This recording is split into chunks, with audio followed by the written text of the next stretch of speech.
Hello and welcome to a brand new episode of Happy Mum, Happy Baby, the podcast. Today's guest is actually someone that I interviewed right at the start of her promo for Geordie Shore. Years and years ago, we played the craziest game of Never Have I Ever, which didn't include alcohol but was full of eye-openers. Since then, she has gone on to build what I can only describe as a massive empire. She is absolutely incredible. And her recent sort of escapade, I would say, is now on BBC, on the iPlayer. It's Charlotte in Sunderland. On top of all of that, she is now mother to a 1-year-old, gorgeous little Alba. Today's guest is Charlotte Crosby. Hello! How are you? I'm great. I am absolutely great. I am newly engaged, so I'm on cloud 9. Ah, congratulations. When did this happen? This happened literally about 4 days ago. Oh, did you have any sense that it was coming? I didn't until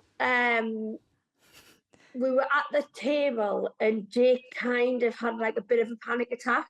And I was like, okay, there's something not right. Why is he just having a panic attack at the table?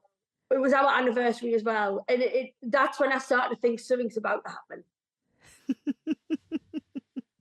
And how does it feel? Does your hand feel heavy?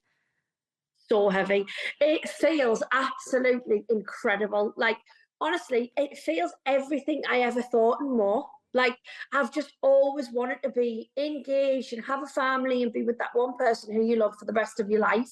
And now that I'm getting everything I've ever asked for, it's just the best feeling in the world. I saw a trailer actually for Charlotte in Sunderland, and in that you're wearing a wedding dress and you're saying to your mum, when's it going to happen? And actually I think I can remember feeling like that. I can remember being with Tom for like 6 years, 7. I think we were nearly 9 years together before he actually proposed. Mm-hmm. But there is that feeling of when you love someone, you kind of feel like that's the natural step. Why not? Why are you not doing this?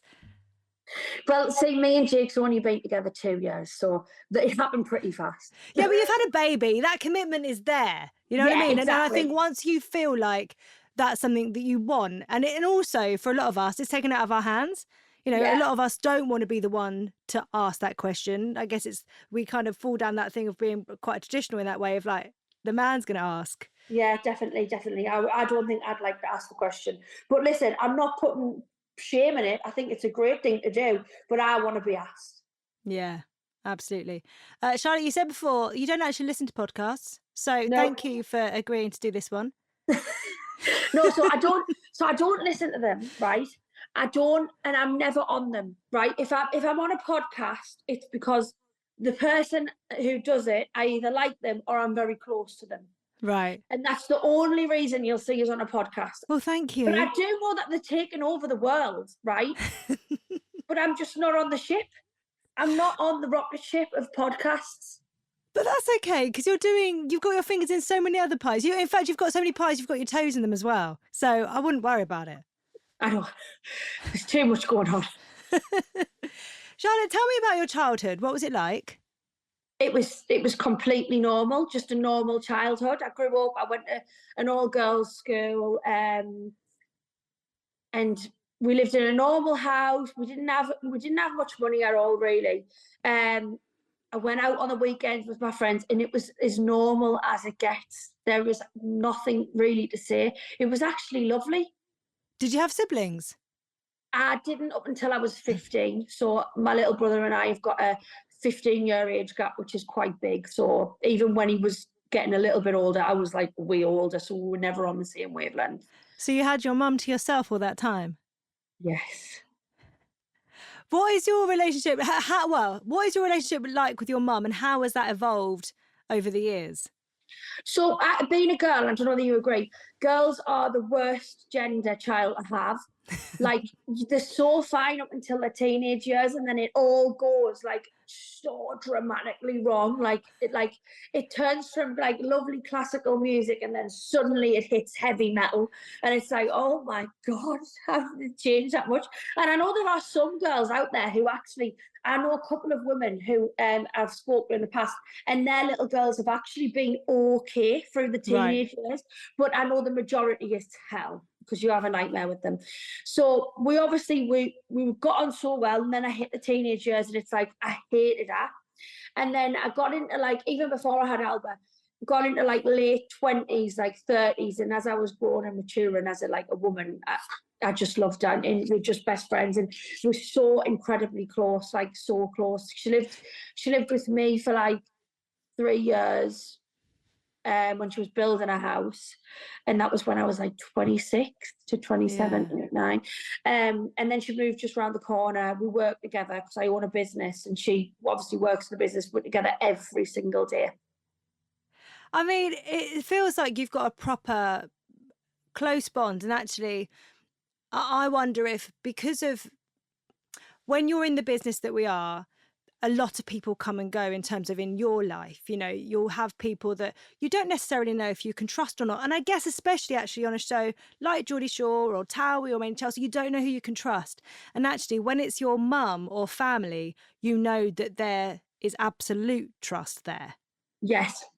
So I imagine that would make you lean on those people more than ever. Yeah, I think to a certain degree, yeah. But when I was in Geordie Shore, it was many years of just, I saw her less than ever, because we travelled the world with Geordie Shore, you know what I mean? It was a worldwide show, so we very much lent on all of the cast in there. Do you know what I mean? So even though you think you can and can't trust people, you know, it's just a thing of life. You don't have to. I've never been one to be sit there and be paranoid about it. I'm so trusted. Listen, I get on with absolutely everyone, and like, I'm never paranoid, and I'm never thinking, oh, well, what they're saying behind my back. So I've had a great time throughout all of my TV years. I've never felt paranoid in the industry or anything like that. But yes, I do obviously trust my mum more than anyone in the world and love her, but I don't really think I've ever felt them feelings that you've just described. Yeah. Like, that's I've had an absolute whale of a time the last decade. It has been incredible, and I have met friends who I call family. Yeah. So, and you know, you fall out with some people along the way, and that is absolutely completely fine. It happens in school, so you're used to it. You know what I mean? It's just a life thing. It's going to carry on happening. Have you ever moved away from the area that you grew up in? Have you ever moved down south or anything like that? No. Never. I never will. Not for me down there. Listen, it's too busy. You know what I'm like with the podcasts. Like, everyone in London listens to podcasts. Imagine how annoyed I'd be. I'd be standing there, and everyone in the earphones would just be droning voices. I'm all about, you know, here in the northeast, people just put music on and we have a dance about. We get happy. We do that as well. We do both. No, but I think it's just all podcast talking. There's too much talking. I love that. So growing up, did you ever think like ahead to the future and see yourself as a mum? Yes, I've always wanted to be a mum. I want to have a huge family. It's been a lifelong thing of mine. Like, I couldn't wait to have children. Like, it's always been the biggest thing I've ever wanted in my whole entire life. Like, more than anything in the whole entire world, more than marriage. Like, I'm engaged now, and if you would ask us about my marriage plans, it would be like, I've got one, I want another baby. Yeah, really? Yeah, I want a baby. We've bought the ovulation sticks. We're going to start trying. As soon as it can happen, the better. Like, babies are the most important thing in my life. Family, children, so important. Do you think that's because we're kind of doing away with, I think growing up, we had this set idea that you had to do this, then this, then this, then this, in terms of like growing up, finding a person, you know, getting married, then having kids, like you had an order. Whereas now, actually, that doesn't exist now, actually. It's all about that connection that you have with someone, and we don't comply or conform to those things that were there before. No, you've got to rip up the rule book. Yeah. Rip up the rule book and do it however seems natural to you. You don't listen. It's not saying that you shouldn't. Like, I'm against getting married. If it had happened for me and I got married before I had Alba, then that would have been totally fine. But naturally, we got pregnant surprisingly really quick. So, and we weren't even engaged. So, like, that's just how it naturally happened. But just whatever naturally happens, let the universe take its course. Do you know what I mean? Yeah. You've opened up in the past about your ectopic pregnancy. Yes. Was that before Jake? Yeah, that was nearly 6, maybe 7 years ago now, actually, I think. That must have been a really scary time. It was a scary time. It was a scary time, and it was a sad time, but it was just a time. And look at where I am now. Do you know what I mean? Well, did it? But often I think sometimes things like that, they can inform us moving forward in terms of like worry or anxiety when we next want to get pregnant and things like that. And actually with something like that, we don't know how we're going to feel until we fall pregnant again, or, you know, or start on that path. Yeah, exactly. Well, I was a worry. I knew I would always be able to have children because the doctor said it was still more than possible to have children, a family of 10 if you wanted. He was like, it might just take a little bit longer. So I didn't know how long it was going to take. But yeah, it happened all really fast. So when you met Jake, did you even have a chat about families? We did. We was on like day 2. Oh, really? Yeah. And then we were only together 3 months and then we were pregnant. Had you even had a chance to kind of go, shall we think about this? Or no, at least you both knew that that's what we didn't even really know that much about each other. But that's just how it worked. And it's been the most amazing thing because Jake's known me longer pregnant and as a mum than he ever has none. Yeah. So we have never had any routine or a certain way that we do things. Like, our whole life has been family life. And I know when you've been together with someone for like 5 or 6 years and then a baby comes into the equation, that can be quite hard to get used to because you've had all this time where you've got set rules, you do things a set way, and then everything gets turned upside down.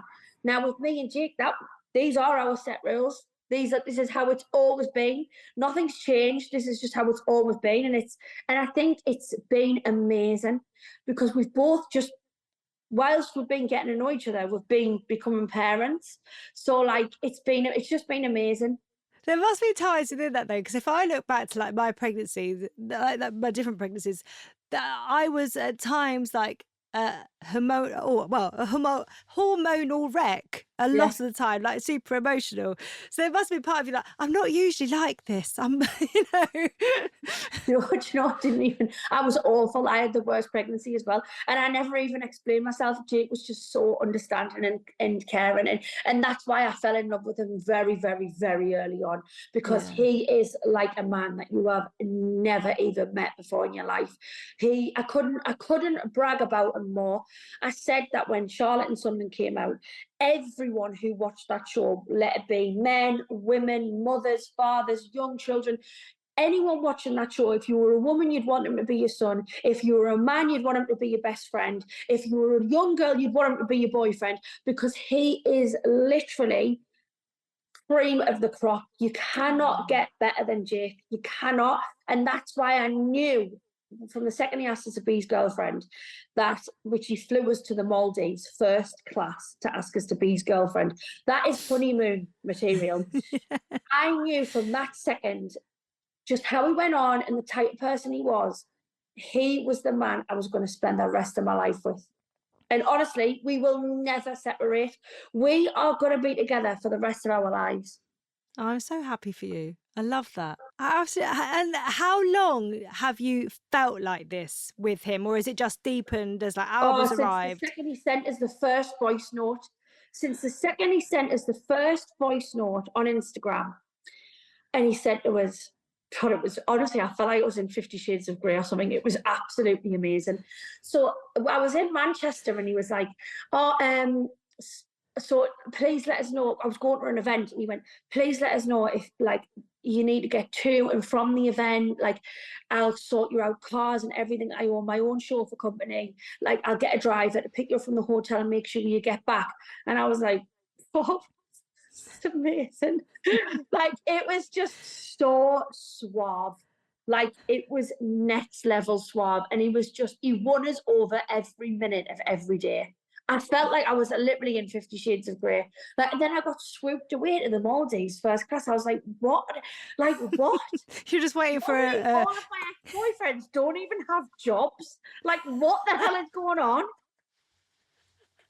you're just waiting for the kinky cupboard to be opened. So skip forward then to you thinking you might be pregnant. What were those symptoms early doors, or were you just late? I was a couple of days late off my period, but I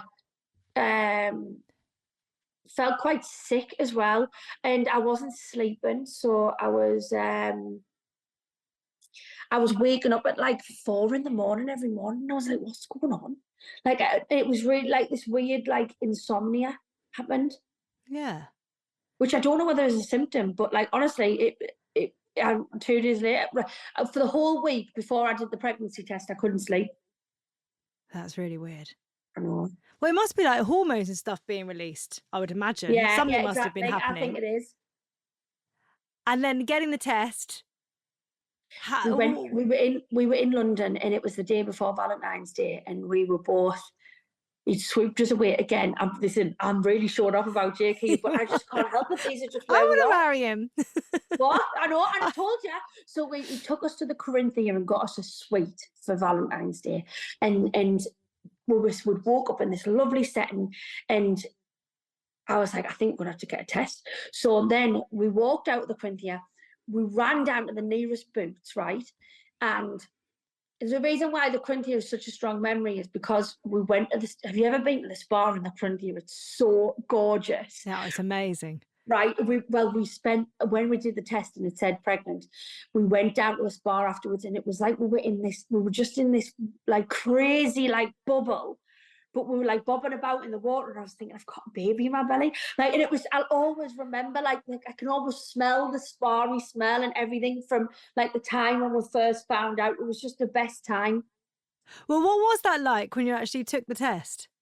It was amazing. Well, no, it was scary. God, I was more like, I wasn't emotional. I was more like, what the hell? Obviously, we hadn't known each other long. So, so it was scary. It was more like, God, is this going to work? Like, what the hell? We don't even hardly know each other. Like, we love each other. We were boyfriend and girlfriend, but like, it's soon. So, anyways, it was more of what the fuck moment than I'm so happy and I want to cry. I was later on, like a couple of months later, when it sunk in, and we both were so happy about it. It was more happy and emotional tears. I cried a lot then, but the very first moment was like, what the fuck? Well, and also because I think in that very first moment, it feels like everything has changed. Like life has just like tipped in a new way. But you also, like, you don't show, like you're not showing, nothing outwardly is changing I know. all. Honestly, I really believed I looked so pregnant. Like, isn't that so funny? But also, I think as you get further on in your pregnancy, you're just like, this is it. I can't get any more pregnant than this. And you keep getting more pregnant. You really do, don't you? How was it telling other people? Oh, it was amazing. It was so amazing. I love telling my mum and dad. We put it in little fortune cookies, and I love telling my friends. So yeah, it was amazing. And you know, when I put the video on Instagram, that was an amazing feeling, because everyone obviously knows that what I've been through. That I've been through an ectopic pregnancy. That I've had nothing but bad relationships for years and years and years and years. So it was so nice to see the reaction was like so amazing. Yeah. Well, I guess an ectopic pregnancy or a miscarriage or anything like that, so many people relate to that. I know. So to have you fall pregnant, be in the situation that you're in now, that also that gives so many people hope, but also so many people want that for you, because of their own experiences, they would have really felt for you when you were going through it. Exactly. How was the pregnancy? Because you didn't love Oh, it, I did you? didn't enjoy that, mind. It was awful. Like, I got a bit of is it called Prenatal prenatal depression? depression in the Did you? pregnancy? Oh, it was awful. It felt like it was only 2 weeks, but it was Yeah. 2 weeks of feeling like I could not get out of bed. There was a dark cloud hanging over my head. It wasn't that I didn't want the baby. It wasn't that it was just I felt so low. Like, I didn't have any deep or dark thoughts. I just couldn't muster up a conversation with Jake. I didn't want to go out anywhere. I didn't want to do anything. I just was flat, but flat, couldn't, I can't even describe it. It's undescribable when you go through something like that. Had you had anything like that before? Nah. I never had suffered from any form of depression. So that's why it hit us harder. Oh, it was awful. But it was only 2 weeks, as I say. What did you do? Nothing. I just sat and I kept a little thing on my calendar of how marked off the days how I was feeling. It's really low, really low, really low. Then it started to get I started to feel a little bit better, and I could see I was coming out of it. But that's all I did. Just But mark. how did you even know to do that? Well, it was more because I was panicking, and I was like, "Oh my God, I want to keep a mental log of how long this is when it started, because I wouldn't want to be 2 months down of my pregnancy, still be feeling this way, and then suddenly forget when it started, because I wanted to know that it was going to end." So that's why I kept a track of the days. If you do experience something like that again, it's kind of going, look, I've had this before, and it lasted and it this only long. lasted exactly. That was exactly it. So now I know. Now I have a rough guide of, if it happens again, I know maybe I'll be better in 2 weeks. And whereas the first time it happened, I didn't know whether it was going to end. So it was a really worrying feeling. Is this going to be it for the whole of my pregnancy? Is this even going to run a postnatal depression for afterwards, which was my biggest worry ever? And the scary thought was not knowing if it was going to end. Whereas now I know that lasted for 2 weeks, and actually it might only last for 2 weeks next time. And if I have that mental thing in my head, the hope sometimes might get you out of it quicker, because it's all mental. So if if you think that something's going to feel better in 2 weeks, you just trick yourself into being better. Do you know what I mean? I do know what you mean, but there's also that thing, isn't there, when you're in it. I always think of when I'm in those moments, I would love to, you're going to love this, sit behind a mic and talk through it, almost like a podcast. But just because I think when you are in it, it is irrational thought. And when you're not in it, you can rationalize those thoughts away. Whereas actually, I'd quite like to record it so that I can. That's good. You know what I mean? A good idea, yeah. Because then you can listen to it back and be like, right, okay, I totally wasn't thinking straight. And if it happens again, you listen to it back and think, right, I'm going to get out of this. Yeah, because I think often with these things, we look at them with a rational mind, forgetting that when we're in them, we are irrational. Yes. Did anyone around you sort of twig to what was going on? No, only my partner, Jake. Well, my fiance, I should call him now. But only Jake knew. I didn't tell anyone else, because I didn't say, it was only 2 weeks and I didn't go out the house, and I didn't want to tell people because I was a bit scared. I think I told my best friend who had been pregnant in the past, because I was like, did this happen to you? Did it happen to you at all? And she was like, no, it didn't happen to me, but just keep talking. I was throughout. Yeah. How far into your pregnancy were you at that point? I think I was about it was very early on. It was very early. I think it was after I'd announced, maybe just before 20 weeks. Right. And it's scary because, the rational part of your brain goes, come on, this is the happiest time of our lives. I know, exactly. But so then you make yourself feel worse. Yeah, you can't get yourself there. I know. How were you otherwise? What, in the rest of the pregnancy? Yeah. So I was sick every single day up until I gave birth. Really? Yeah. Oh my God. It was horrendous. And then I got sciatica all down my left-hand side. So that hurt. Honestly, I didn't enjoy being pregnant. Did you? First time round, yes. But by the third time, my body just hated me. Like Oh, all the right. various pains. I've had nausea, but slight, never proper sickness. And actually, when I'm pregnant, if I'm on my phone in the car, that's when I really feel nauseous. So I just have to have a nap. So But I also, I felt nauseous all day, but then was throwing up like like all the time. Which, to be fair, I didn't gain as much weight in my pregnancy. I still looked great throughout pregnancy because I felt so sick, but I just looked fabulous, pregnant woman. well, what were you doing to try and get rid of the sickness? Were you on like the ginger and things like that? I was just trying. I would try and have them ginger beer and stuff. If I was in a pub and we were getting Sunday dinner, I'd go for the ginger beer. But in terms of, I would eat a rice cracker and stuff. Like that was all that really. It helped a little bit, but when I brushed my teeth, it was a hell of a time. I'd be stuck in the toilet for at least half an hour, just constant phone up. At one point, I had to limit my brushing teeth down to once a day because it would just trigger it, and then once it triggered it wouldn't stop.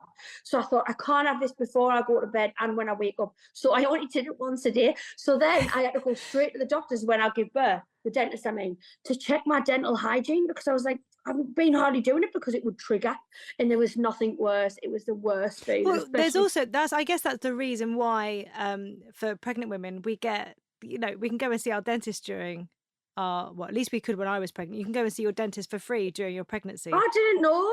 Yeah, because you're prone to like different things in your mouth and stuff, and well, especially I guess if you can't, Oh if you can my only brush your God, I teeth once wish a I'd day. known that. I would have been there all the time. So how did you feel heading towards the birth? Oh, great, because I had a C-section, so I had no worries. And had you decided on that like early doors? Yes, 100%. I decided I wanted to have a C-section. Obviously, I had an ectopic pregnancy where you suddenly have to go into a surgery unknown, and I woke up at the other side of it and I'd lost my organs, and it was completely out of my control. It was really tough to wake up knowing that you'd lost parts of your body, like, and you did not even know that was going to happen. You didn't even have a choice in the matter. You didn't have a say. Like, I can't tell you, like, the feeling that is. It's like, it feels like, I just can't explain it. So after all of that experience, I knew that I never wanted to have anything out of my control again. And there's just no amount of, I could have a lovely birth, and then the fact that it could actually be really fucking terrible as well. Like, and I know firsthand because all of my friends have had emergency sections apart from one whose baby came premature. My other friend who's on Geordie Shore, she actually had an adverse effect to one of the drugs that was put in her. So she started to die and was rushed into the room. She was put to sleep, and like they had to ask her then and there, like, who would the care of the baby go to? So she went to sleep thinking that she was going to die. And she woke up, thank God, everything was fine. She was brought around, she'd lost a lot of blood and all along that story. And then she obviously then got to meet a little boy, but like, I was like, no, do you know what, it's not for me. I'm not after what I've just been through. I don't have the desire to want to have a natural birth. Like, it won't fulfill us any more than having a cesarean. Like, I just want to have a baby, and I want them to come safe, and I want to have a nice experience, and don't want to be traumatized. Don't want to be worried. I just want to have a family and have a baby. And how that happens, I do not care. So it was C-section the whole way. I think rather than, I think for some people, I don't think it's a debate. I think whatever people feel is right for them is the right approach. But I do think that rather than people panicking over how the baby's going to come out, I actually think we should really celebrate the fact that we have options. You know what I mean? That care is there.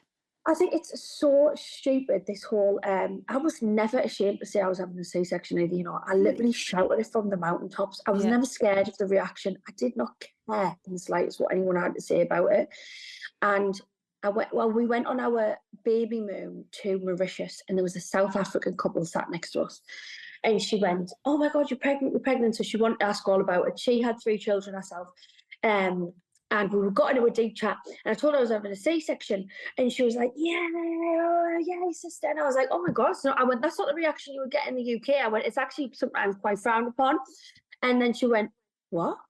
She was so taken aback that in England, people have natural births. So in No. South Africa, everyone has C-sections because natural births are seen as too dangerous for mother and child. Really? Yeah. So everyone has C-section. If you're seen to have a natural birth in South Africa, you're looked at as crazy to put yourself at that risk.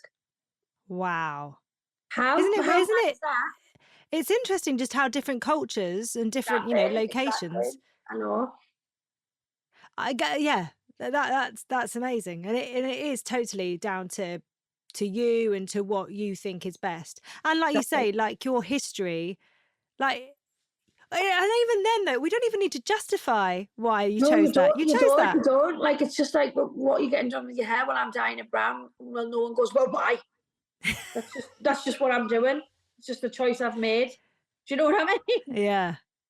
So talk me through then, like you have your hospital bag packed, you know when you're going in. What did you do the night before you went to hospital? Me and Jake, we had been washing all of the little baby stuff, and we were living in a little flat in Ealing Broadway at the time. Why are you in Because Ealing Broadway? I had, right, so my ectopic pregnancy, I happened to be in London when I had an ectopic pregnancy.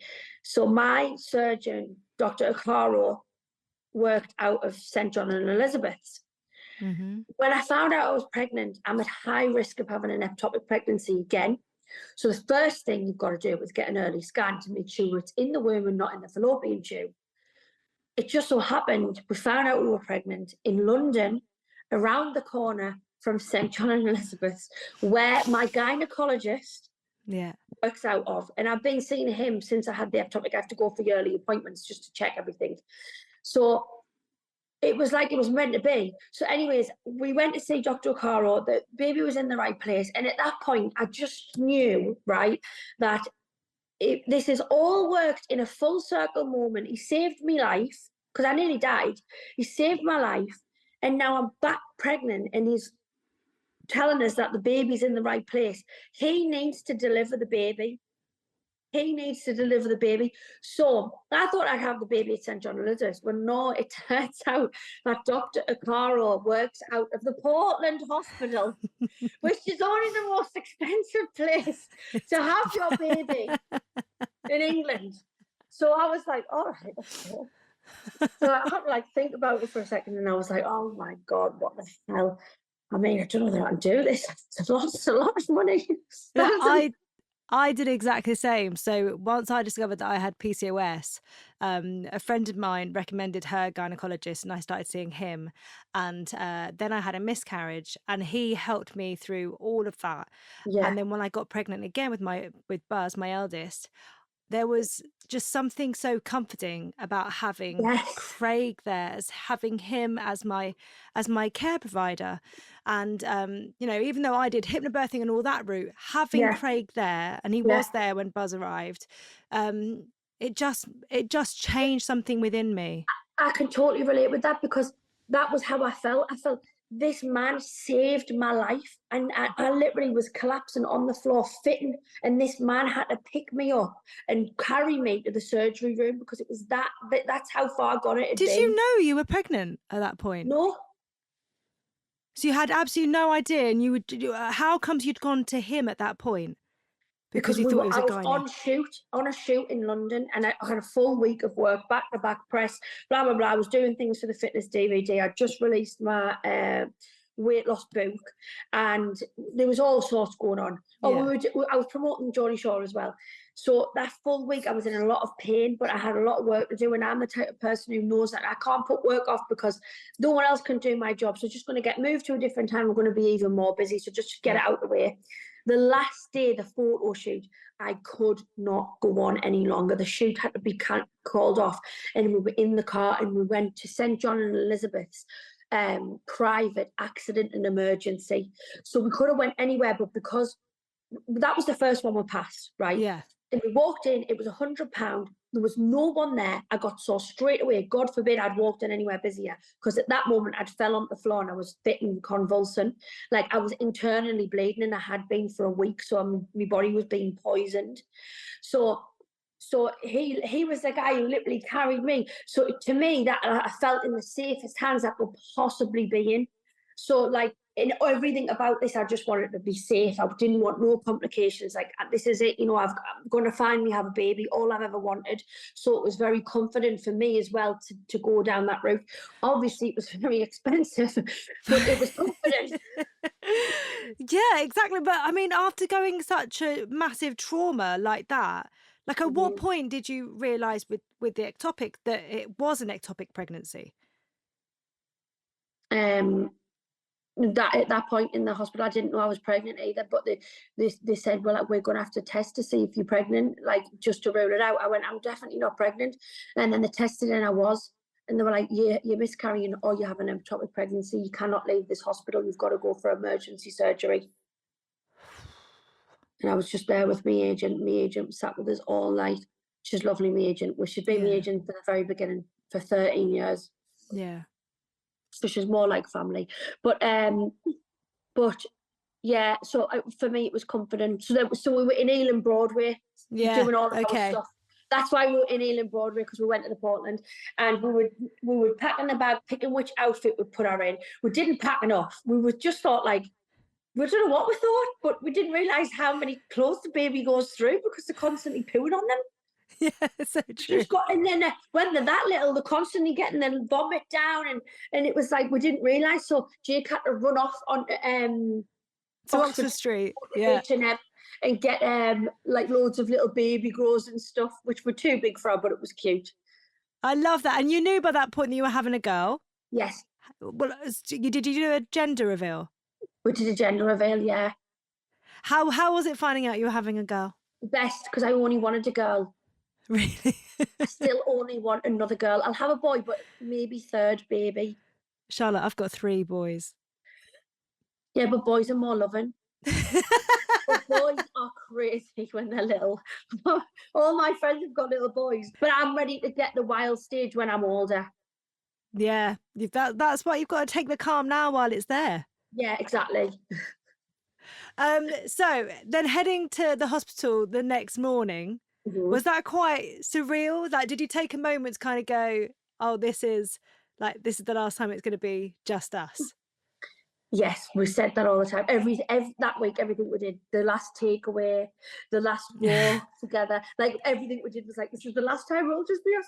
And we just said that about everything. But it was like a really surreal moment. It was something, have you ever had a C-section or everyone being normal? No, yeah.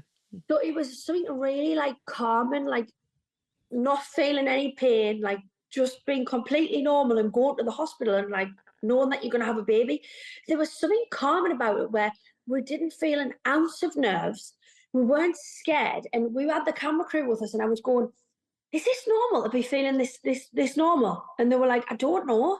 And I was like, I just can't explain it. I feel so calm.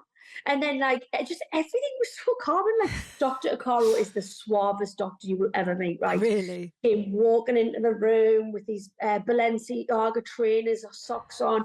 Like honestly, so cool. And he was like, right, Charlotte, so we're going to take you down. And everything about it was like a movie. And I was like, is this normal? Like it was honestly the best experience. Did you stay feeling calm the whole time? The whole time. I panicked a little bit when they were doing the needle in the arm, the hand there, because I don't like that. But I didn't feel the thing that goes in your back, didn't feel that at all. And the whole way through, I didn't even know they started. Really? Yeah, I swear. I was like, have they started, Jake? And Jake was like, oh, no, not yet, because he was too scared to tell us in case I panicked. Then the baby was here. Oh, did they do the whole lifting up above the curtain? I pulled the curtain down and watched her come out.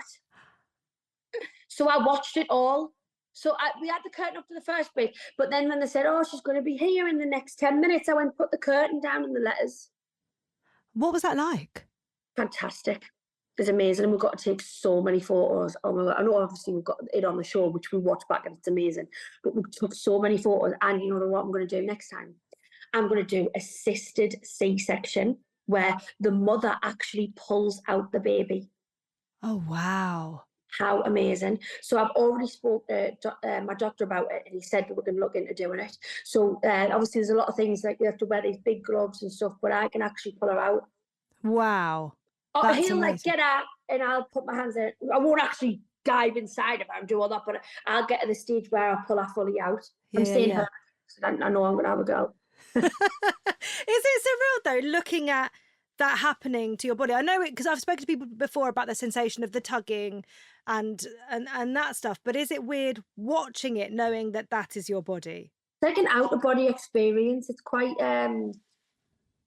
bizarre, but it's really like fascinating. Yeah.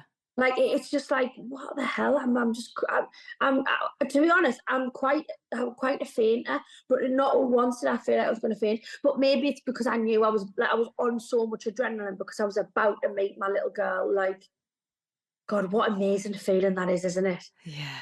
If you could bottle that feeling up and sell it, you'd be a multi-billionaire, because that feeling, oh wow, I would have 5 children if it was humanly possible, but I don't think I could because I'm 33 now and I You want to can have another. have 5 kids. Can have more. Yeah. I just don't want to be in my 40s still looking after really young babies. Right. I want to start to have a bit of life back. Do you know what I mean? Yeah. You can, the dream is there if you want the 5. Mm-hmm. I'd say it'd be easier to have twins at some point. Yeah. Well, absolutely. or would it? I don't know whether that would be easier. Careful what you wish for. I know. But no, I love it. I love every second of motherhood, honestly. And this sounds so awful, but I've got a dream baby. Just got the baby blessed from the heavens. She has slept through the night in 12 weeks. No. Yes. How? My child goes to bed at 6 p.m. sometimes and wakes up at 8. How? It doesn't wake up once in the night. Not once. How have you made this happen, Charlotte? Either I am the best mother since sliced bread, or I've got an angel baby. But she is honestly, she's every single second of this has been a dream. I've never once found myself about to have a breakdown because I'm finding anything hard. Like just everything, like every moment I treasure and every single thing I'm grateful for. And I think I'm very laid back. Like, honestly, I am so laid back. I think it's just transferred to her. Like, I couldn't get stressed about anything. I really couldn't. Like, as long as all my family and everything's okay, there's not much I can get stressed about. So I think she's got that kind of attitude, and she is honestly a dream to be a mother of. I am just the luckiest mum in the whole world. And it's just been amazing. And when we film the show, they actually, like, get a bit annoyed because they're just like, can we talk about something that's hard? I'm like, well, there's nothing. I don't have anything that's hard. And they're like, but it's just not relatable for the audience. And I'm like, I don't care. Also, we shouldn't feel like we have to invent things to be exactly. relatable. Like I remember going into motherhood feeling absolutely terrified because all you see on Instagram is videos of everyone mourning. Jesus Christ, man. Like, I love every second of this. All I've ever wanted is to be a mum, is to have a little girl, and I enjoy every single second. And everything anyone told us is the complete opposite. You won't get your sleep. Get your sleep now. You'll never get it again. Well, I sleep much more than I ever have in my whole entire life now. Like, nothing that anyone said, all the negative things, were completely wrong. So what I want to get the message across is, if you're listening to this and you're pregnant, ignore what anyone says, because you could just have the best time of your life. And don't let anyone start tricking you into thinking that it's something that it's not. I mean, you might have a hard time, and I'm sorry if that does happen to you. But honestly, it could be amazing, and none of them things might even happen. It's so interesting hearing you say that, because when I first gave birth to Buzz, it was only, everything was amazing. All the crisp white sheets, I mean, on Instagram, online and stuff, the way that people were portraying parenthood was this beautiful image of everyone Oh, smiling at the really? camera. Yeah, so I think there was an injection then of Realness. reality. Yeah, realness, Yeah, and yeah. people kind of going, actually, it's not like this all the time. And actually, if you're looking at that and kind of going, what am I doing wrong? How am I failing? So then there was this like this. Yeah, you've got it. You listen, I do understand when she's a toddler, she might be a bit hard work, but still, I don't think it would be hard work where I would want to moan about it. Because when she's a toddler, I can't wait for her to kick off and like do all these silly toddler things, and for us to video it and send it to Jake and be like, you won't believe what she's doing. Like, I just think I find it so funny. Like how hilarious! Like, it just must be so hilarious. But like, honestly, I do understand the realness and stuff like that, but I just think that there's this scaremongering, and like I want to say, I do think that, you know, parenthood can be really enjoyable, and it's not all bad. I think there's too much bad at the minute. So all I say is bad. Really? Yeah, my timeline's full of mums crying, and listen, I do get that some people have it really hard or in completely different situations.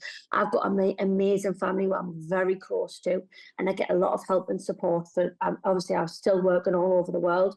That's another thing that people said is, you'll have to calm your career down once this baby comes along. Well, Alba in our first year has been on 2 filming trips to Cyprus. She's been to Australia, other side of the world, when I did Masked Singer.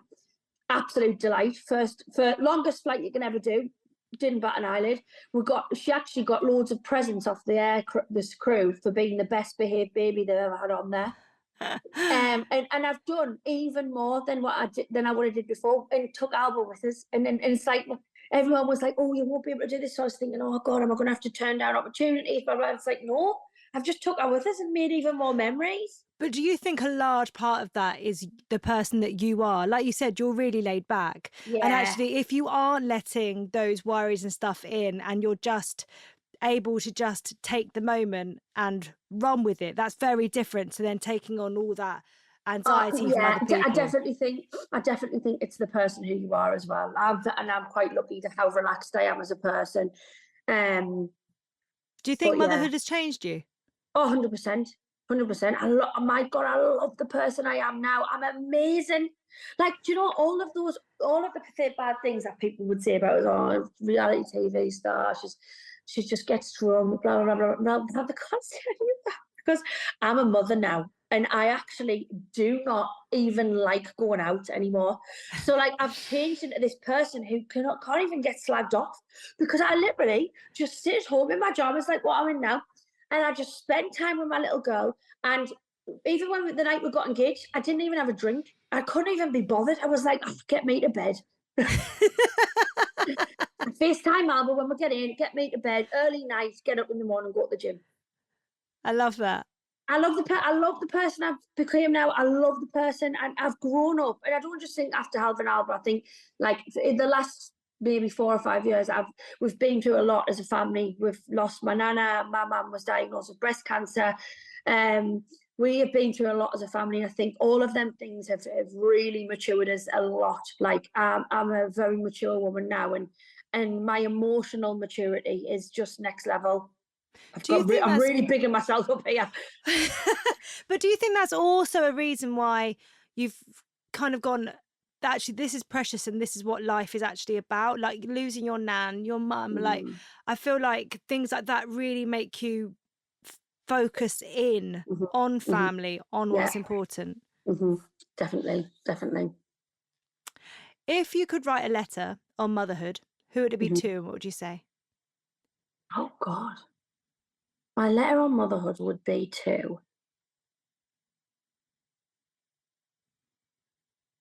I don't know who it would be to. I think it would be to all new mothers, right?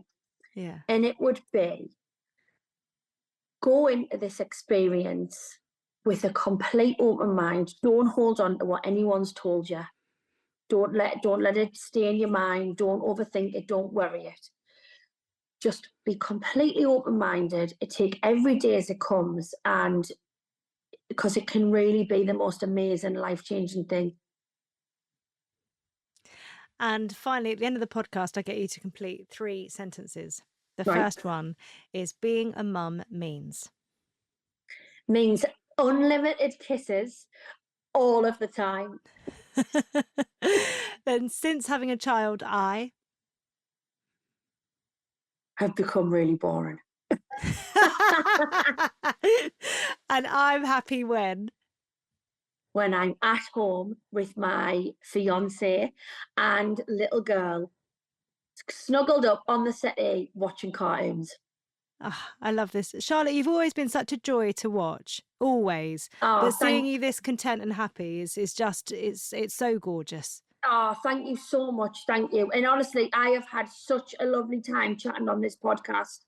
It may have swayed my mind about podcasts in the future. You know, I know that you don't like listening to people talk, but you're a great talker. Do you know what I mean? Like, well, that's why I've got one, you see. But it's a love-hate with me and my podcast.